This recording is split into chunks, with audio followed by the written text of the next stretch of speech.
I'm going to teach you how to make a dress that will release your inner goddess or your inner harlot. The choice is up to you.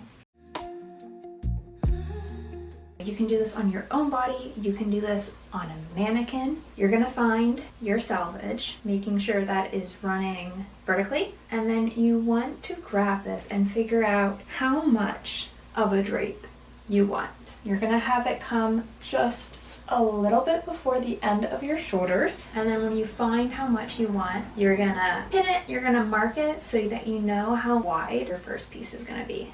My original garment was about 23 inches. That's gonna give me a pretty good drape. For safety, add on an inch. So I'm gonna do 24 inches long. One thing to keep in mind is if you are going to have to finish the edges of your fabric I used for that one, I did not. For this one, it looks like there's a little bit more fraying going on. And then next, you're gonna wanna find how long you want it to be. You always want it to be longer than you think it's going to need to be. Looking to see where my toes meet the fabric, and that's how long I'm gonna cut it. Whatever tape measure you use from the beginning, this is now your tape measure for the whole entire project. Sewing tip, they do stretch. I am measuring 24 inches. This fabric actually has like a 2-inch gap of like no color. So I am gonna do 24 because that's gonna work out pretty well. Pretty dang freaking well for me.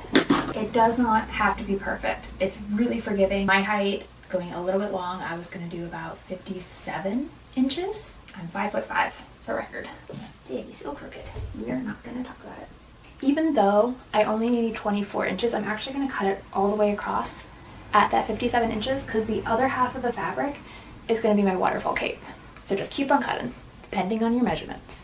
Now that I have the length cut, I'm going to do the 24 inches. So I'm going to be measuring 24 widthwise, and I'm just going to be going down, trying to keep it as straight as possible. It's crazy how not straight this seems sometimes.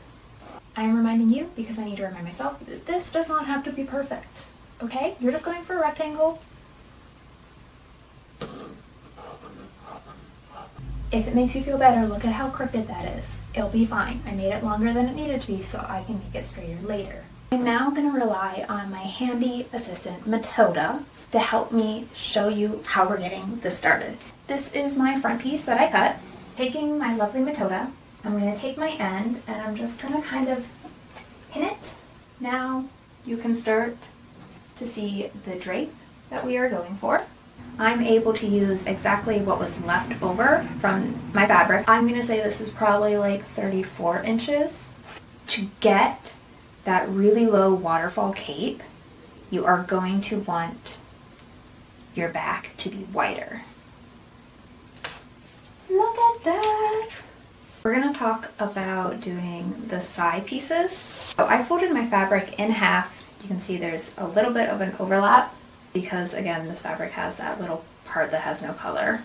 And I'm just going to make these perfectly even. For you, what you want to think is it is going to come not directly at your belly button, but pretty close to your belly button on your back. It is adjustable, so you can always make it go further, less further if you want a little butt crack, but you can adjust it that way. It's going to drape just like the other piece. So think about that too and how wide you want it to be. And again, it's adjustable. So if you want to show more thigh, I'm going to take this. I'm going to pin it on Matilda just so I can get an idea. Matilda, as you can see, is taller than me. Cutting fabric is like cutting hair. You can always cut it shorter. You can't cut it longer.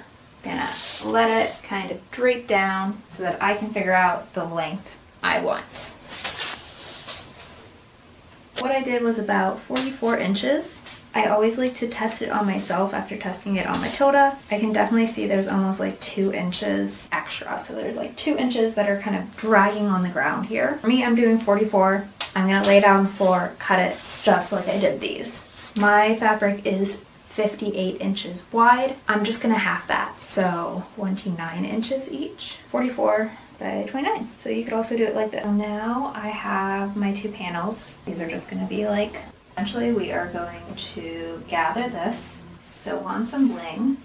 So we just have a lot of hand sewing to do, and I do need to figure out how I want to finish the edges on this. I have finished the edges of all of my panels with a rolled hem that I did on my serger, and that was just because this fabric is fraying like crazy. I do kind of wish I had gotten the same fabric as last time because the I didn't have to hem anything, so keep that in mind when you're looking at fabrics.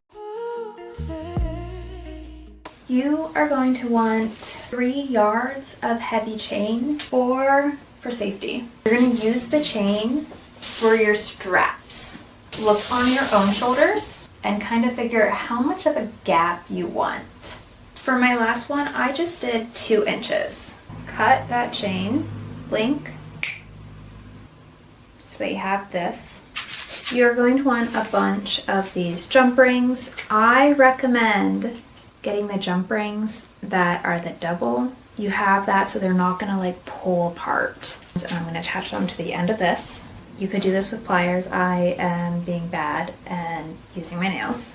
You'll need 4 buttons for this.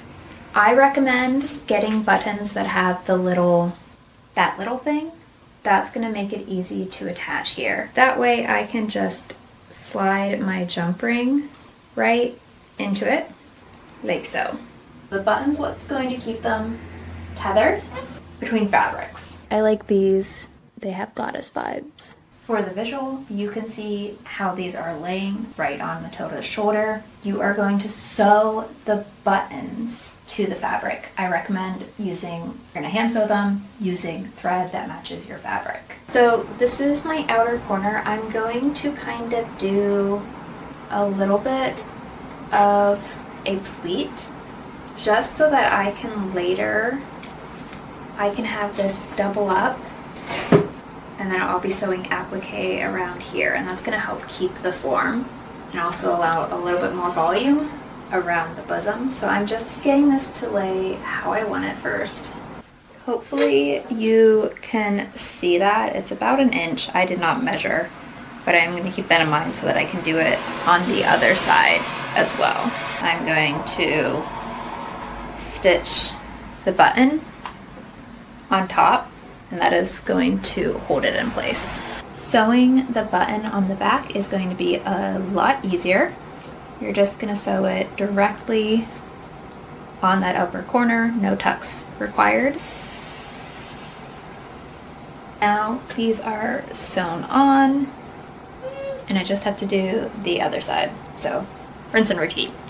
This is where things start to get fun. The next step is I am actually going to attach a chain that runs on the back just to kind of help keep the structure, and later that's going to be how I add a little dangly necklace. I basted this length off of what I did on the last one. It ended up being exactly 9 inches. The idea is that it is going to keep this from like falling that way. I am going to attach my jump ring and a lobster claw so that I can kind of move it around, but I can still attach it to this chain. It's rough having doors shut, isn't it? Isn't it? Isn't it? I have the lobster claw hooks on either side. I am just going to attach them kind of in the middle. So now I have that along my back. You are going to want some kind of metal filigree piece, something that kind of acts as like a belt buckle. I have these filigree. I am using 2 because they are soft, and I just want them to be a little bit stronger, so I'm stacking 2 together. You are then going to gather up right at your natural waist. You're going to gather the fabric how you want it, and then you are going to sew this in place. I think this is easiest to do on you. Putting it in place, pinning it. I need pins. I'm just gonna kind of start gathering this how I want it. If it starts coming forward here and you're like, I can see all my cleavage, we are going to adjust that later. Once we have the applique, we're gonna have chains that come down like this. And so that's gonna help pull it back. So once you have it in a pretty good position, that's where I'm gonna grab my little filigree guys, because they're my guide. You can have the fabric overlap, like you don't have to, this does not have to be like how thin the fabric is. And it's important that your filigree have holes. I am going to kind of start in the middle. So because it's for sewing on the gold filigree, my thread matches my metal. Now I'm going to start stitching it. So now that I have that, so where it's just staying by itself, I'm now going to focus on the end. I was sewing it on incredibly uneven on me, so I did switch to my mannequin. Now that your little filigree middle piece is stitched in place, so I've just added a jump ring and a lobster claw to the end of my chain. I have little metal loops that I can put it into, and then I want to basically make it a little bit looser than my waist. Snip. The cape goes over it. Next piece we are going to do are these, and these are relatively easy. You are just going to, using red thread again, you are just going to take the corners of this fabric. You're going to fold that corner just kind of over, and just fold that corner over like that, and you're going to stitch this in place. I recommend doing the jump rings and then attaching your lobster claw to the jump ring. I'm actually going to do my lobster claw and the jump ring before I sew it. I've stitched on the lobster claw and jump ring to both of the corners, so then I can just attach these wherever I would like. Then you can go a little bit farther so that you have that kind of crisscross. Doing this on Matilda is helpful because she has stuff where I do not, so they are going to help hold it in place for me. I'm just kind of, you can kind of see the fold. So that's going to be sewn in place when I add the applique. I have applique left over that I used for my first one. So I'm just going to kind of like play with it. I clipped off the pieces that I wanted, and I have just pinned them. So they're not the same pieces. It doesn't matter, they're just kind of framing the boob. There's always a point in a project, especially when you're making something for yourself, where you feel like you're just taking it on and taking it off and taking it on and taking it off. So this looks good. I'm going to be using chains to kind of pull it back, and I'm going to be attaching those chains like right kind of at the base of the applique. I like to start at a far corner and just work my way forward. Knowing where you want your thread to end is an important part of the hand sewing process. This is what nobody sees because it's against my skin. Now that my applique has been sewn on, I am now going to sew another jump ring and lobster claw right to the fabric. I'm going to sew it right where that applique is, so it's a little bit stronger and it's not just the sheer fabric that's holding on to. I'm going to sew that. Beautiful and marvelous. You're so marvelous. I love it so much. Now you're going to want a shorter chain. Mine is about 6.5 inches. Guess what? We're going to connect another jump ring and lobster claw. Take your shorter chain where you have the lobster claw. You're going to have it grab the end without the lobster claw. And then this can come back and attach to the boat wherever you would like. Repeat. Pete and Repeat were on a boat. Pete fell off. Who was left? Repeat. Now we have these tugging back. The final piece is the necklace. What I'm going to do to measure it is you want it to come this way because it's going to be attaching to the neck. My neck piece ended up being just under 10.5 inches, just barely under 10.5 inches. You're going to add a jump ring and a lobster claw to both sides. You're going to bring this around like you're going to choke her, but it's a choker. Attach it. What I did on my last one is I had a dangly bit because I wanted like some kind of pendant. Perfectly in the middle of my necklace chain, I added a jump ring and this chain so I could figure out how long I want it to kind of dangle down. This is the pendant that I'm just doing for now. I don't know if I'm going to keep it. I might choose something different. I think I just need to hem the sides a little bit. The sides do drag a little bit on the ground. And we have Matilda wearing the dress. These are adjustable, so I can always do more of a leg split should the wearer want to show a little bit of leg. Applique, this is creating a nice little V shape. You kind of get this nice derriere look on this.